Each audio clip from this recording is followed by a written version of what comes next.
नमस्कार दोस्तों, स्वागत है आप सभी का हमारे चैनल में। आज के वीडियो में हम डिस्कस करेंगे इंट्राडे और एफएनओ के बारे में। स्पेशली इंट्राडे और एफएनओ में हुए आप सभी के लॉसेस के बारे में और उनको रिकवर कैसे करें, इन सब के सोल्यूशन के ऊपर। क्या ये पॉसिबल है कि हम एफएनओ में हुए लॉसेस को अपने ब्रेकआउट स्टॉक्स के जरिए अच्छा रिटर्न लेकर उन लॉसेस को रिकवर, क्या स्टॉक्स में इन्वेस्टमेंट करके सच में मार्केट से अपने लॉसेस को रिकवर किया जा सकता है? तो हम आज डिस्कस करेंगे बहुत ही सिंपल प्रोसेस का, जिसको फॉलो करते हुए हम अपने लॉसेस को रिकवर कर सकते हैं। लेकिन आपको इस प्रोसेस को पूरा फॉलो करना होगा और पेशेंस के साथ फॉलो करना होगा, और वीडियो को लास्ट तक जरूर देखना और बीच बीच में कट करके तो बिल्कुल भी नहीं देखना है, क्योंकि अगर प्रोसेस का कोई मेन पार्ट मिस हो गया तो फिर इसे फॉलो करने में प्रॉब्लम हो सकती है। हमारा जो कंपनीज को स्टडी करने का जो तरीका है और जो मिनिमम रिटर्न हम किसी स्टॉक से उठाते हैं, वो कोई 10 या 20% नहीं होता है। वो मिनिमम होता है 2x टू 5x। अच्छी कंपनीज को लेके अपने पोर्टफोलियो में भरते रहो और चुपचाप बैठे रहो। 3-4 साल में मल्टी बैगर रिजल्ट्स जो है वो मिलने लगते हैं, और कंपनीज 2-3x तो आराम से होती हैं, क्योंकि हम ज़्यादातर स्मॉल कैप में इन्वेस्टमेंट करते हैं। और अब आते हैं अपने प्रोसेस पे। इसमें सबसे पहले आता है नॉलेज। मतलब आपका सोशल मीडिया पे ऐसे लोगों और ऐसे चैनल्स के साथ जुड़ाव होना चाहिए, ऐसे लोगों के साथ आपको जुड़ना चाहिए जो कि कंपनीज को स्टडी करते हों, उनका और उन जिनको मल्टी बैगिंग की आदत लगी हुई हो, और जो नॉलेज पे पूरा फोकस करते रहो। मतलब कि कंपनी के फंडामेंटल्स को जो अच्छे से स्टडी करते हो, डीपली स्टडी करते हो, उनके साथ आपको जुड़ना पड़ेगा। सेकंड आता है चीजों को सिंपल बनाए रखना।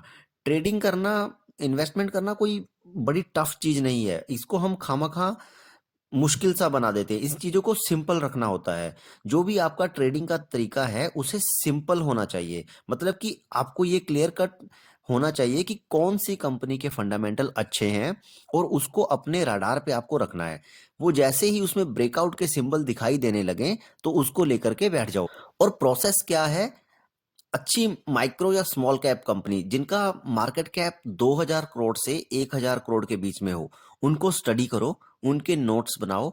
जब आपका कंपनी की एक एक मतलब कंपनी की एक एक चीज को जानो, मतलब वो क्या बनाती है, क्या बेचती है, किसको बेचती है, क्लाइंट कौन कौन से हैं, फ्यूचर में क्यों उस सेक्टर में या उस कंपनी में ग्रोथ होगा, ये सारे पॉइंट्स आपको पता होने चाहिए और इनके नोट्स बने हुए होने चाहिए। ये सारे फैक्टर स्टडी करने के बाद 10 कंपनीज में अपना पैसा इक्वली लगाओ। मतलब आपके टोटल पोर्टफोलियो का 10% शेयर हर कंपनी में होना चाहिए। मतलब अगर आपका टोटल पोर्टफोलियो 1 लाख का है तो हर कंपनी में 10-10 हजार रुपए इन्वेस्टमेंट करो। अब इन कंपनीज को परफॉर्म करने के लिए कम से कम 1 साल का टाइम दो। उनके क्वार्टरली रिजल्ट चेक करते रहो, कौन कॉल को सुनो। इन 10 में से 3 से 4 कंपनियां ऐसी होंगी जो आपको मल्टी बैगिंग रिजल्ट देंगी, और 3-4 ऐसी होंगी जो नॉर्मल प्रॉफिट में भी 20 से 30% मिनिमम आपको वो रिटर्न देंगी। और जो कोई एक दो ऐसी होंगी जो नॉन परफॉर्मर रहती है, जिनका शेयर प्राइस वहीं का वहीं रहेगा या थोड़ा सा डाउन हो सकता है। तो 1 साल बाद दोबारा अपना पोर्टफोलियो चेक करो, और अगले साल की तैयारी भी ऐसे ही शुरू करनी है।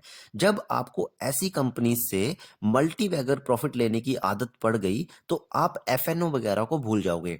आप एक अब 1 साल बाद आपको अपने ऊपर अपने पोर्टफोलियो के ऊपर कॉन्फिडेंस भी आना शुरू हो जाएगा। फिर आप धीरे धीरे अपने पोर्टफोलियो का साइज और बढ़ाने लगेंगे, और अपने पोर्टफोलियो में धीरे धीरे नंबर ऑफ स्टॉक्स को कम करते जाना है, और सिर्फ जो सुपर परफॉर्मर हैं स्टॉक्स के उनको ही अपने पोर्टफोलियो में रखना है। और आगे का काम आप अपने आप ही करते जाओगे, और फिर स्टार्ट होती है आपकी शेयर मार्केट में रियल जर्नी। क्योंकि हमने क्यों बोला था कि नॉलेज बहुत जरूरी है? क्योंकि आगे का काम इतना रिस्की हो जाता है कि उसके लिए कि आप किसी दूसरे यूट्यूब चैनल या सोशल मीडिया रिकमेंडेशन के ऊपर डिपेंड नहीं रहोगे। आपको अपनी नॉलेज के हिसाब से ही स्टॉक सेलेक्ट करने होते हैं। आप फिर चिंदी चोरी ये 10-20% के चक्कर में नहीं पड़ोगे। जब आपको 2x 3x की आदत लग जाती है, तब आप स्टडी भी उसी के हिसाब से करते हो और आपको वैसी कंपनी मिलती भी है। तो आज के वीडियो में हमने बात करी, अपने नॉलेज को आपने लगातार बढ़ाना है, अपने पोर्टफोलियो को सिंपल रखना है, 10/10 फॉर्मूला याद रखना है। मतलब कि पोर्टफोलियो में 10 स्टॉक रखने हैं और हर स्टॉक में 10% अमाउंट रखना है। अगर आपको ये लगता है कि अभी आपके पास कोई ऐसे स्टॉक्स नहीं है बाय करने के लिए तो कुछ स्टॉक्स हैं जिनको आप बाय कर सकते हो, जैसे कि बिमप्लास्ट है, भारत सीड्स है, एफएसएल है, जीपीपीएल है। अगर आपको लगता है कि ये स्टॉक्स अच्छे नहीं हैं, जहां हमारी बातों पे आपको भरोसा नहीं है, तो इन स्टॉक्स को बाय मत कीजिए।